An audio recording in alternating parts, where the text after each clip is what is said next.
In 2019, Jamie and I started a Bible read-through group with some buddies in Portland from the church that we were working at out there. And one Tuesday night at our read-through group, our buddy Jordan ended up talking about this assignment that he had to do when he was at college. Jordan went to a Christian college because America. And yeah, there you go. And the assignment that he had to do was you had to choose like a theme of something that like runs all the way through the Bible, and you had to write a theology of that. And he was kind of talking about how dudes chose like prayer or service or sacrifice or something that sounds very holy. But Jordan is one of those creative types. Dun, dun, dun. I wouldn't know anything about that. But because he is one of those creative types, he chose to write his assignment on the theology of clouds. And we all laughed at him. I'm pretty sure it was a freshman project. Do you remember when you were in first year of uni and you thought it was really hard and your life was really hard? Those were the days. Apologies if that's you. Life gets better and worse. And it's all good. The theology of clouds, though, kind of sounds a bit silly and a bit frivolous, and probably because I'm also one of those annoying creative types, I just kind of haven't been able to get it out of my head since, and I keep thinking about the theology of clouds. So, starting this week, and for the next 3 weeks after that, we are going to embark on a Bible overview of clouds, and we're going to take a look at what the Bible teaches us about clouds. Oh, sorry, Adrian, that's my bad. The title slide. I set you up for lose. My bad. Cool. We're going to be thinking about what the Bible teaches us about God through clouds, and for once, having our head in the clouds is going to be a good thing. How fun. But before we get into that, let me bless you real quick. I bless you in the name of Jesus to know Jesus even more wonderfully today. I bless you to receive healing in your body, and your mind, and your emotions, and in your spirit, like immediately today. I bless you to receive guidance and help for God so you can flourish in this season, no matter what life is throwing at you, so that you can prevail. And I bless you to experience the hope, the peace, the joy, and the love, and the freedom of God today. May it be. Good times, my dudes. So I hope you're suitably intrigued. Like, where is he going with this? Who knows? To be fair, maybe you're just like my guy. This summer has been kind of mid, and it's been cloudy at best. And you're asking us to sit in here and think about clouds for a month. And I'm like, yeah, fair. And I'm also like, yeah, kinda. It's gonna be fun. It's gonna be fun. This week, I read, ready, Adrian? This week I read that Scotland experiences 1,186 hours of sunshine per year. I chose, here it is in a pie chart, and I chose grey to represent accurately Scottish sunny days.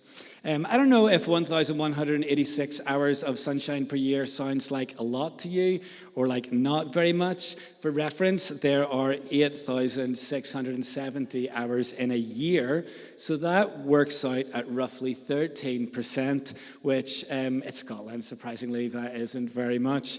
But 8,670 hours includes daytime and nighttime, and it's not going to be sunny in the nighttime or in the daytime for most of the year. But let's just say that half of the year is daytime and half of the year is nighttime. Although February here, do you know what I mean? It doesn't always work out like that, but let's just, for the sake of easy math, so that we can come up with 4,335 potential sunshine hours per year, which will bump our percentage up to 27%. Like over a quarter of our daytimes are sunny. That feels like too much to me. Like that feels like it's too much. But then the flip side of that, though, is that 73% of our year is cloudy at best. For somewhere that experiences so much cloud, you think we'd have more descriptive ways to talk about it. We have lots of different ways to talk about the rain, but we don't apply like it was pouring or it was like drizzly or all those things. We don't apply that to clouds. We don't look out the window and think, ooh, it's looking very nimbostratus-y today. I better put an umbrella in my bag in case it rains. We think it's Glasgow, it's probably going to rain today, and if you leave house without your umbrella, that's your fault. Or maybe it's just because we live in Glasgow and we know that there are actually only two types of weather. There's taps off and there's taps on.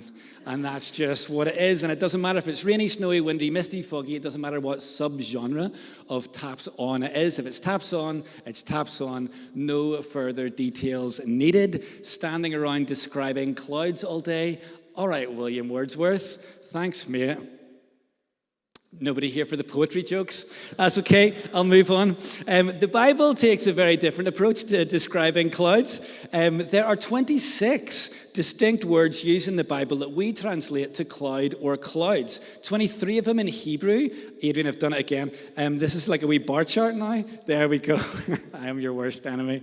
23 of them in Hebrew and 3 in Greek. And those words have a variety of meanings. Everything from just talking about actual factual meteorological clouds to like using them metaphorically, or like including like smoke, dust, mist, fog. Like these words signify like the color and the density of the clouds, everything from like vapor to like thick darkness. And with so much variation and so much care being put into choosing these descriptors to fit the moment, you think that there must be a reason why they do that, and there must be something in there for us to think about and unlock, and we're going to. Clouds are mentioned in 167 passages in the Bible, 140 times in the Old Testament and 27 in the New Testament. And that's not the total uses of the word cloud or clouds. That's just the passages that contain them. So some just mention clouds once. Some are like covered in clouds. And they come up a lot. They come up in 32 books of the Bible. That's 48% of books. And just in case we're not nerdy enough, up on the screen just now, there is a little breakdown of the frequency of passages that mention clouds by book in the Bible, because I know that's what you came here for today. From that, we can see that clouds are mentioned most commonly in Exodus, followed by Numbers, and Job's and Psalms have a bunch too, as do Ezekiel, Isaiah, and then Revelation make up the top 7. Now, I have to say, I was tempted to be like, oh, those are the cloudiest books, so I'll just see what they say about clouds and get the gist, and we'll go from there. But that would mean that we would miss things like Daniel, where there's only one mention of clouds, but if you know that one, it's a pretty big one, and actually more about that one in a few weeks, plus by that time you will be experts in Daniel, because you will have read it for Bible read-through, and you will have been at the SBS Taster Session on the 6th of August, and Fiona will have given you the absolute deep dive into Daniel. I can't wait to be an expert in Daniel. That's going to be great. But for today, we're going to set the table for the rest of this series by talking about one of the main ways, like a foundational way that the Bible uses clouds to teach us about God, as we talk about God's presence so many times in the Bible. Clouds signify that God is with us, and God is with us. That's just one of those things. It's true. God is with us. And my aim for today is for us to gain a deeper appreciation of the wonder of God being with us, to make sure it doesn't end up, or doesn't stay, to be fair, as one of those facts that we know, but we just don't think about that often, or maybe just like underappreciate in general, because, put bluntly, like all hope for us, like all potential for human flourishing kind of hinges on the fact that God is with us. And for a long time, that was just far from guaranteed.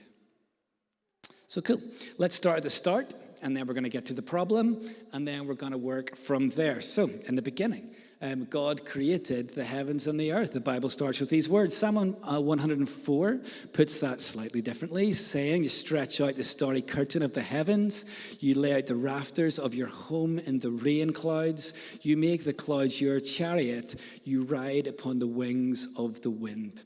Now, I'm putting this simply, I'm not trying to insult your intelligence, but God was present in creation, and we know that. And I'm merely pointing that out just to say that the psalmist brings a link between creation and clouds, and that's not the only link, because it's not just that God was present in creation, it's that when God is present, God is active.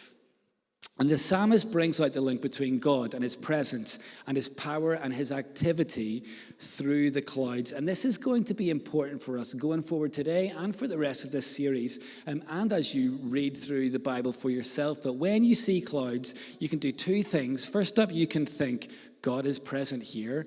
And number two, you can ask yourself, what is he doing? And that's a really good place to start. God was creating, he was active there, he was present there, good times, and when he was done creating, he looked at all that he had made and he saw that it was very good, and that included people. God made us, and back in the beginning, God and people had a special thing going on, a relationship that people and God enjoyed together, and it was something that people were singled out for. Nothing else in creation enjoyed this thing. Like, we were the ones with the relationship with God, coming with all the benefits and the friendship and the responsibilities and the obligations that all relationships come with.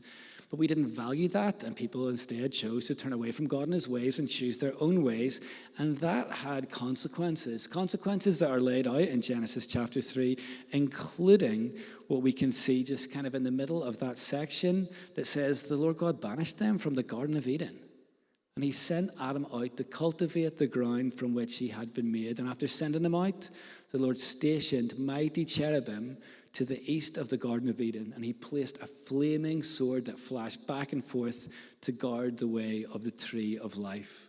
The closeness that humans were experiencing up to that point with God was removed from them by God as a precaution so that things wouldn't go from really bad to really bad.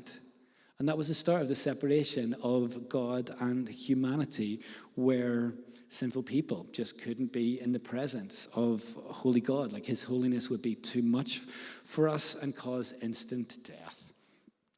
Cool. So that's the problem. And it is a big problem. We weren't created to be separate from God. We were created to be with him. This is a problem for us. This is a problem for us, and it's not one with an easy fix. And for sure, God had a plan for how he was going to fix it, but it's going to be the long game. So as we keep reading through Genesis, we see that things get really bad really fast, and God sends 40 days and 40 nights of rain onto the world, and no rain without clouds. More on that in a couple of weeks. But God is still speaking all throughout all this time to the people and helping them and all that stuff, even appearing to them in like various ways, like veiled ways for sure. But he's still there with them, but things are still bad. And by the time we get to the end of Genesis, God's people are living in Egypt, and although things started out really good for them there, things got really bad really fast, and the people end up being enslaved in Egypt and in desperate need of justice, which God duly provided for them with many signs and miracles, and by appointing Moses to serve as his human representative leader, Guy. And God's people traveled through the Red Sea and out the other side, and they knew where to go and when to go because they were following God's guidance. They had, during the day, a pillar of cloud that they could follow. When it moved, they moved, and during the nighttime, that pillar of cloud lit up with fire, and they knew where to go. And they followed that cloud, like God's presence, until they reached Mount Sinai. And when they get there, things get even more serious. Get this from Exodus 19. Starts off by saying, exactly 2 months after the Israelites left Egypt, they arrived in the wilderness of Sinai. And after breaking camp at Rephidim, they came to the wilderness of Sinai and set up camp there at the base of Mount Sinai. Then Moses climbed the mountain to appear before God. Skipping down to verse 9, God says, I will come to you in a thick cloud, Moses, so the people themselves can hear me when I speak with you. Then they will always trust you. And Moses told the Lord what the people had said, and then the Lord told Moses, go down and prepare. Really important for later. Go down and prepare the people for my arrival. Consecrate them today and tomorrow. Have them wash their clothes. Be sure they are ready on the third day. For on that day, the Lord will come down on Mount Sinai as all the people watch. Mark off a boundary all around the mountain. Warn the people, be careful. Do not go up on the mountain or even touch its boundaries. Anyone who touches the mountain will certainly be put to death. No hand may touch the person or animal that crosses the boundary. Instead, stone them or shoot them with arrows. They must be put to death. However, when the ram's horn sounds a long blast, then the people may go up on the mountain. Like, I'm sure you're catching the seriousness of this thing coming through. Remember, this community had had 2 months of God appearing to them, like at a distance for sure, but appearing to them every day through cloud as he guided them. And I don't know if maybe they got like a little bit used to that, but things here jump up another gear. This time God is going to be close. I mean, at least closer. But there are boundaries and things that they have to do in order to be safe for when God's presence appears before them. And they take it seriously. So seriously, in fact, that in the following chapter, they tell Moses, like, I know God said we can hear his voice and everything, but no, like, you go talk to him. You come back to us, tell us what he said. We don't even want to hear his voice. That'll be too much for us. They were so overwhelmed by God's presence. And it's kind of hard to know how to feel about this passage. Like, on one hand, they've been rescued and they've been delivered and the Red Sea and they're preparing to meet with God and they're making good choices about that, at least for now. But right now, there is a lot of hope. Like, they have made so much progress. But at the same time, like, God is closer, but they still can't go and be with him. And it's like, because he's closer, the separation thing is just staring them in the face, and it just feels way more apparent. Like, he's right there, but we can't be with him. And God won't be with them, at least for now. Because there is a plan. God has a plan, and he gives Moses all of these instructions for building a tabernacle, detailed instructions, and the people carry them out. Great. Like, God is like, build this thing. This place is going to be the place where I come to be with my people. Build it just like this. And they do. So for the first time since the garden, God is going to dwell with his people. And the book of Exodus ends like this. They set up the Ark of the Covenant in the most holy place. And they bring the table and the lampstands and the lamps. They set up the incense altar and the wash basins, and they hang the curtains. They get the oil and they anoint the tabernacle, and they get Aaron and the priests into their work clothes and they anoint them. And then we get these words, so at last. Moses finished the work, and then the cloud covered the tabernacle, and the glory of the Lord filled the tabernacle. And Moses could no longer enter the tabernacle because the cloud had settled down over it, and the glory of the Lord had filled it. Now what? Now what? Now what are we supposed to do? Like, build this whole thing? Do you know what I mean? Like, we built this whole thing for God to dwell in, and now we can't even go and be with him? Now what? And it's not only that the people can't go into the tabernacle to be in God's presence. Not even Moses can go. Not even Moses. Like, a minute ago, they had this thing where Moses would go up the mountain and hear from God and come back and tell them. At least that was like not ideal, but like functional and working. And now it's just like over and it's nothing. So like, now what? Whew. Now we get to the book of Leviticus, which I know is everybody's favorite. When I started seminary, we had to read this one book. It's called Who Shall Ascend the Mountain of the Lord? And it's by this dude called Michael Morales. And it transformed the way that I look at the book of Leviticus. And I have to say, reading it was an absolute... Have you read that one, Katrina? No, man, it was good. Katrina and I went to the same seminary. It's good. It was a slog. It makes Leviticus look like a page turner, but it was so good. And here's the deal. Sinful people being in holy God's presence is just a spiritual impossibility, no matter how good they are. Moses was not allowed to go in. But that's not the end of the story. Leviticus sets out some very specific things that the people need to do and the priests need to do in order for them to be ready to meet with God and be in God's presence. And for sure, Leviticus isn't the most thrilling read, and I don't know how often we sit down and read lists of instructions just for fun, but I'm sure there are some engineering types who like to figure out the way that things work and get a kick out of that, and that's cool. The point that Leviticus, especially at the start of it, is getting across that there is just such a thoroughness required here. It's this is how to do it. These are the instructions. Get them done. Even looking at the paragraph headings will show you how much preparation was required, and I mean required. It's instructions upon instructions upon instructions, and then here's when to apply those instructions, and now here are some more instructions about the instructions. We've got to get this right. Detailed instructions. And that makes sense because entering into God's presence takes preparation. It requires preparation. But we're in a very different position to Moses and Aaron and the people in the desert.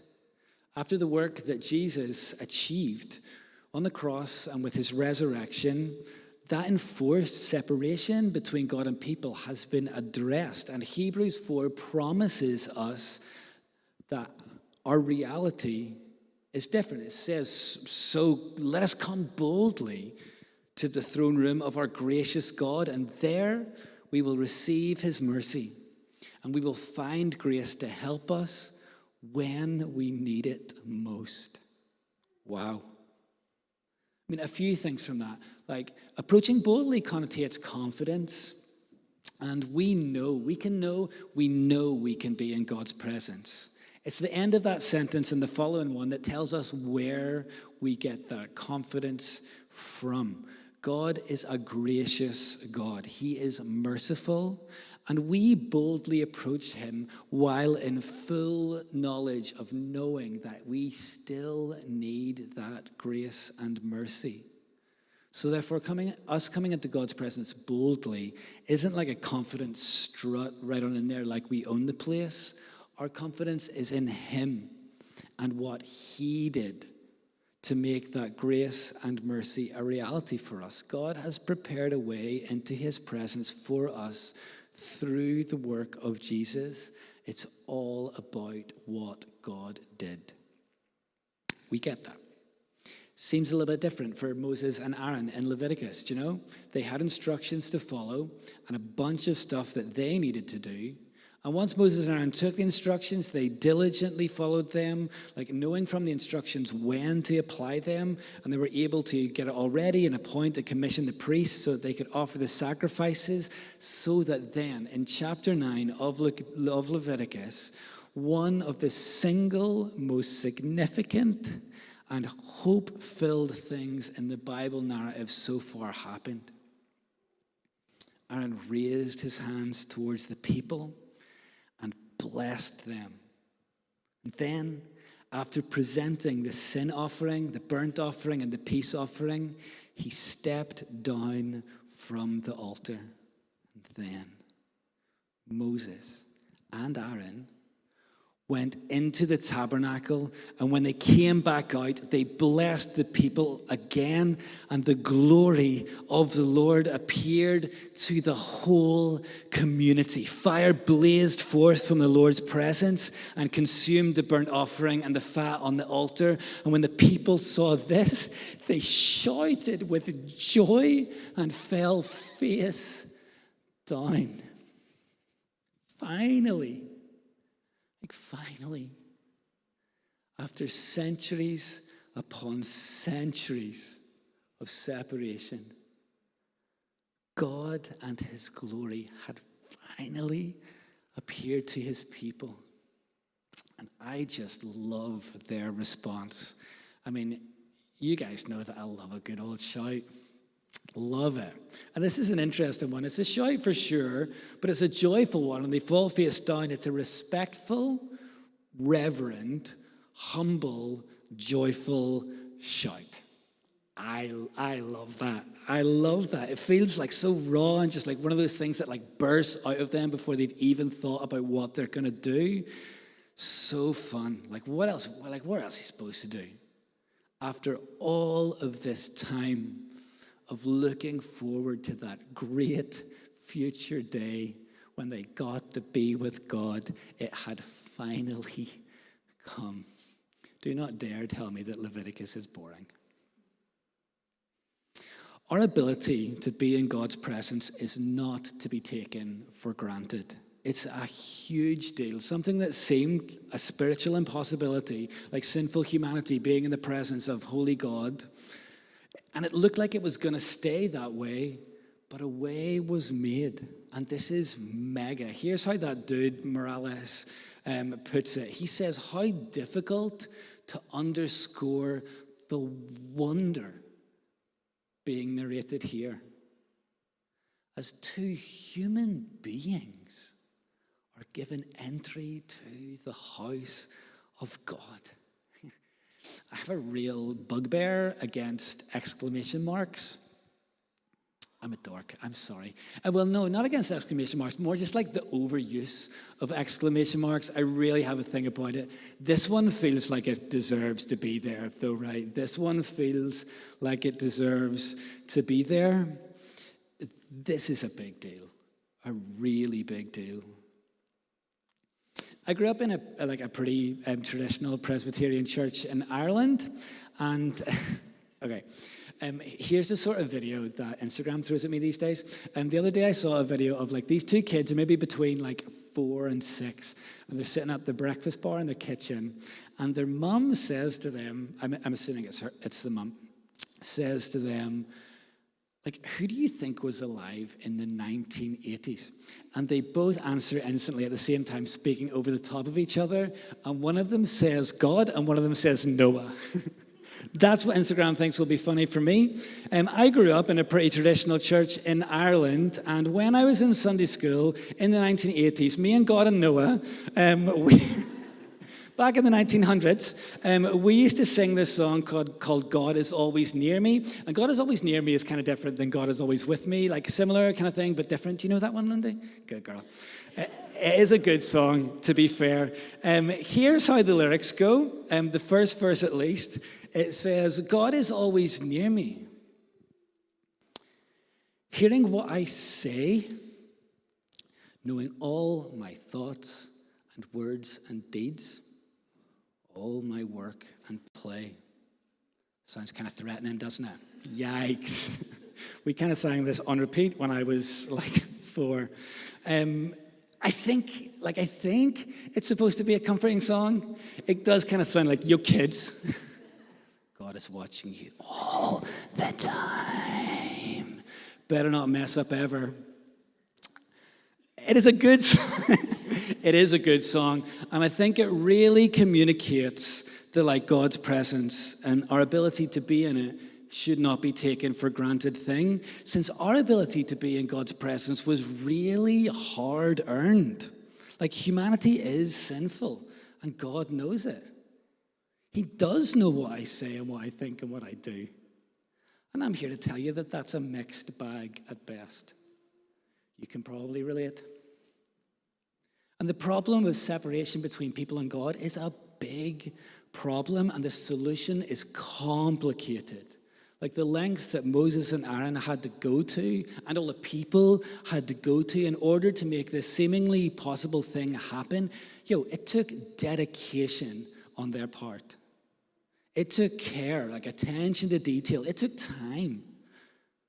They had a bunch of stuff that they needed to do, and they had to do it right. I mean, even building the tabernacle thing counts for real. Like the actual preparation of the physical space is important in this. Like, we get it. Like, we value this space that God has given us. And it has been quite needy this year, to put it nicely. But the preparation of a space for people to meet with God is really important. And I felt it appropriate to thank the servants of the Lord who have cared for this space this year and prepared it as a place for us to meet with God's people. And it is a little bit of a shame that this has fallen on a week whenever like loads of people are away on mission or whatever, but maybe they'll catch up on a podcast. Dawn and Thomas and Callum and Duncan and Mark and Stephen Rankin preparing the space, like our kids' space, and the work that they've done in the last few months and to prepare the kids a place to meet with God. Appreciate you, my dudes, so much. Daniel is not here, but for all the joinery work he's done, like I want it to be known that I'm so thankful. Like Leanne and Jamie and Kelly and Naomi, who is an intern or was an intern at the West End this year, like have done so much work in the garden. You know that. The lights are back up and working. So thankful, so appreciative. And Stuart and intern Hallie and all the other painting crew dudes, like I appreciate you. Thank you. You make such a difference. And Chelsea and Reb and Kirsten and actually that lassie Naomi has also just joined our cleaning team, maintaining this place, keeping it a good space, prepared for us to meet with God. I just want to say thank you to those of you who are present and those who aren't. That's a really important work. And we appreciate you. I appreciate you. Preparation counts. And on top of the preparation of the place, like the people need to like individually prepare like spiritually, and some of that stuff is like physical stuff as well. Like if they need to wash their clothes and they need to abstain from some certain things, if you know the passage, you'll know what that is. And then there's the sacrifices that Moses and Aaron had to do. Okay, I say the sacrifices that Moses and Aaron had to do, but this is where things get a little bit more complicated, because that verse in Hebrews we talked about a moment ago, and we talked about how that all hinges on what Jesus did, and God did the stuff, and that's right, you know? And we talked about how it kind of felt different from this Leviticus stuff, and it is different in a lot of different respects, but because what Jesus did is the fulfillment of all the Leviticus stuff and not actually the opposite of all the Leviticus stuff, there's so much that they have in common.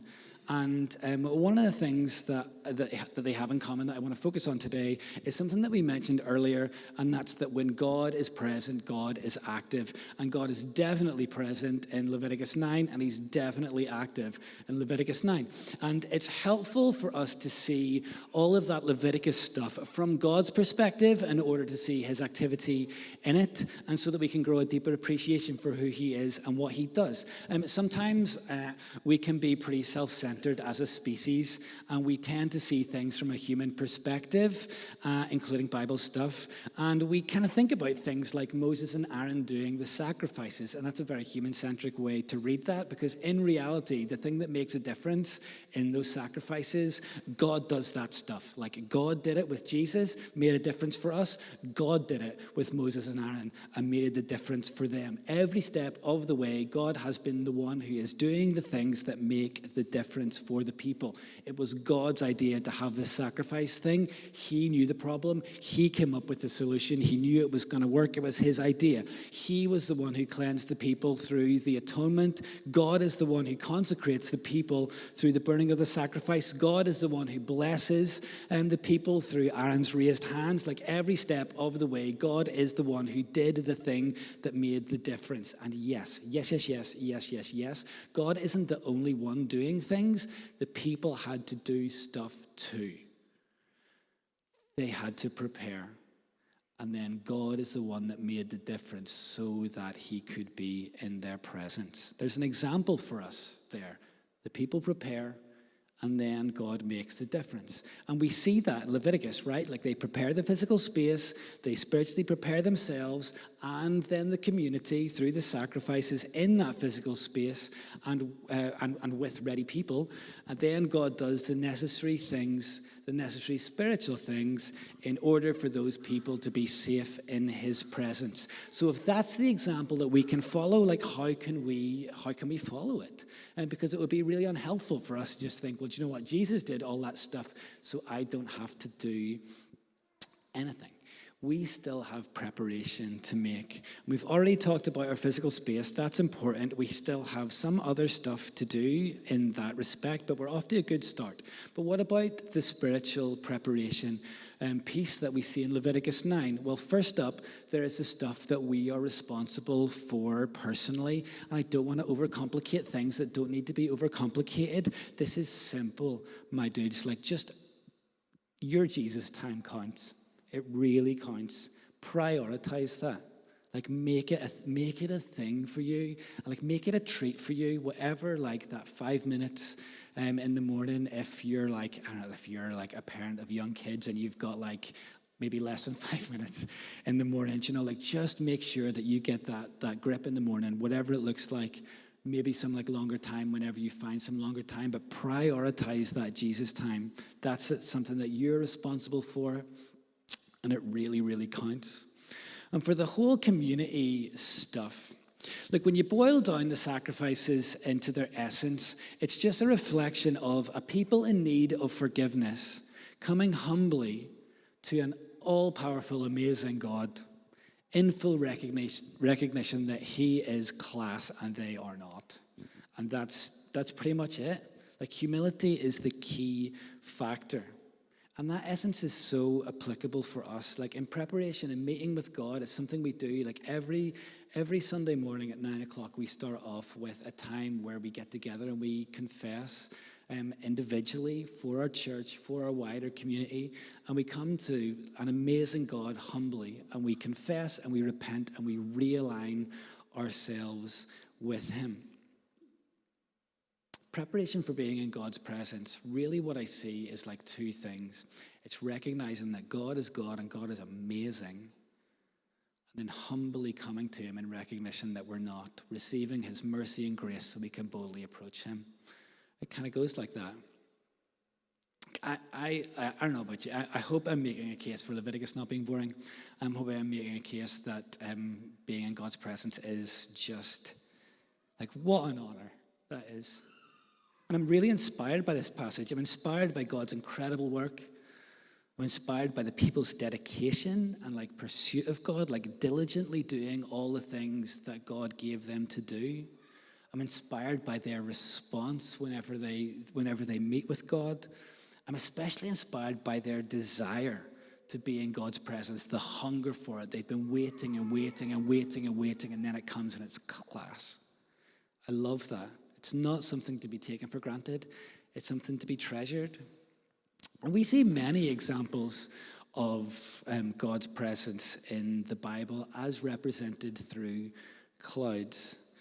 Some, like this one, is like for everybody. And others, like, for example, Isaiah 6, when it's all like the clouds and the smoke, when he sees into the heavens, that's an individual moment. Like, meeting with God sometimes comes when we're all together. That's fun. And sometimes it happens when we're on our own, like with God, and that's really special. And sometimes it's something that, like in Leviticus 9, is very, very dramatic. And other times it's just like these quiet, simple, beautiful moments. Sometimes they're very well prepared for, like Leviticus 9. Sometimes, like Isaiah 6, they are very unexpected. Very unexpected. Which is exciting. God is with us. It's huge. And sometimes we feel it more times than others. Do you know, sometimes God makes his presence very obvious, but still, he is with us all the time. And sometimes our awareness of it gets heightened. Do you know, through his own activity, he has made something which looked impossible possible for us, so that we can be close with him. He did it. And I just love him for it. Always with us. Always active. Next week, we're going to think about what that activity looks like and how clouds show us how God speaks and how he guides next week. I'm sure you're excited. I am too. But for now, I've got 2 challenges for you for this week. First one, listen to Brian's message from about this time last year on preparing to meet with God. There's a QR code for it on the screen just now. If you want to take your phone and zap it, it'll take you to that podcast on Spotify, and you can like it and do the things. Riley, could you include that in this week's email? Thanks, mate. You're going to get that. That's a good one. That's a really good one, and gets to go into a little bit more detail about things that I didn't get to go into hundreds of detail about today. I know I talked too much already, so I'm going to let him talk. And the second one is make meeting to pray with the people of Rehope Southside a priority for you for this month. 9 a.m. prayer time. The prayer time, formerly known as pre-service prayer, is a really good time to do that. If you're not familiar with that, we spend 30 minutes or so praying out loud, but in 30-second to 2-minute bursts. You always kind of run out of time for the things that you want to pray. You're never going to be standing there awkward. And if you are just standing in the presence of God, maybe you hear the people praying around you and think in your heart, yes, I agree with that too, God. There's noise in the room. Nobody's listening in to what you say, but the noise in the room is encouraging. And sometimes when you do catch a little glimpse, when you're walking past somebody on the street, you're like, yes, that thing. Yes, I want to pray for that thing too. It's good. It's really good. We worship. We take communion. It's a really powerful, special time. And it's just great. And it works really well to facilitate that preparation stuff that we talked about today. If that prayer time isn't a normal part of your Sunday routine, make it so for a month. Give it a go and see how you like it. I'm going to put a pretty strong feeling there that you're going to like it. It is really fun. And if you do normally make that part of your routine, thank you, nice one. Keep going with that. And just because I think it's appropriate to be said, if you are someone who has a decent walk here in the morning or relies on public transport, or has young ones to herd out the door and still make it here, for that, extra respect for you, my dudes. I appreciate you. The confession part, which is really important, I know this has kind of become a meme around here that I say, please be on time, and then you say, no. But the confession part comes right at 9 a.m. And if you miss that, it is a big piece to miss. So I know that parking is dumb. I get it. There are 2 hours of free parking at Shawlands Arcade, which might be worth a shout. It's always there and is probably closer than where you end up parking anyway. So maybe try that one out. But I appreciate you. I appreciate you coming and praying. God hears, answers prayers, that's for sure. And I'm excited to see how he's going to answer the prayers that we pray in his presence after we've prepared to meet with him. And it's going to be good times. Right, great. Clouds over for now. And we are going to respond.